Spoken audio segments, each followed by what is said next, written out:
তো আমরা টাঙ্গাইল জেলা পুলিশ আমরা এটি আপনারা জানেন যে ঘটনাটি ঘটার পরপরই আপনাদের মাধ্যমে এটি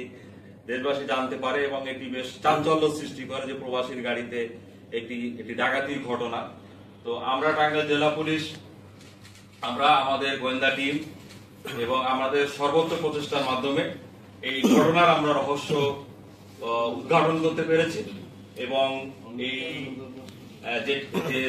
মাস্টার মাইন্ড সহ যে টিমটি 5 জন ধরা পড়েছে তাদের কাছে অনেক তথ্যপত্র ইতিমধ্যে আমাদের কাছে চলে এসেছে এবং আমরা যে তথ্যপত্রগুলো পেয়েছি এই ঘটনায় মোট 9 জন জড়িত ছিল। তা আমরা ইতিমধ্যে মোট মূল মাস্টার মাইন্ড সহ 5 জনকে গ্রেপ্তার করতে সক্ষম হয়েছি ইতিমধ্যে এবং আশা করছি তারা যে তথ্যপত্রগুলো দিচ্ছে খুব শীঘ্রই বাকিগুলোকেও আমরা গ্রেপ্তার করতে সক্ষম হবে বলে আমরা মনে করছি। অ্যাটাক করা হয়েছিল,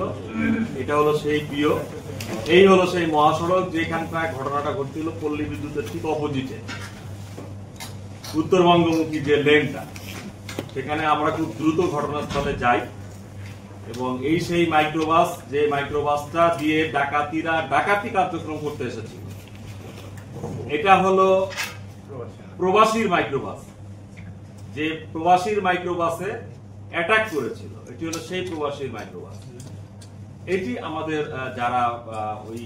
যাত্রী হিসাবে যারা প্রবাসী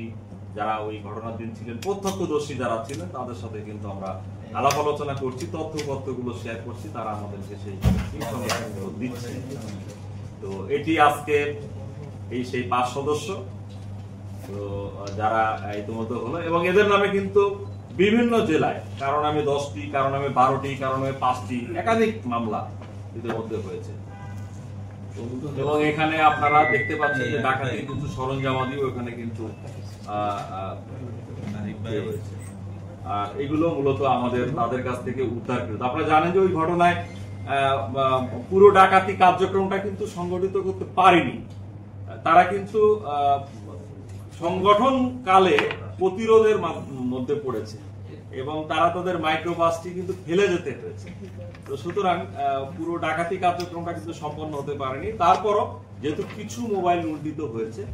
কিছু টাকা পয়সা গিয়েছে, আমরা মামলা রেকর্ড করেছি এবং মামলা রেকর্ডের কারণে দেখেন আজকে এই মামলাটার আসামি গ্রেফতার হলো এবং অন্যান্য যাবতীয় বিষয়গুলো আমি আপনাদের সামনে তো এটা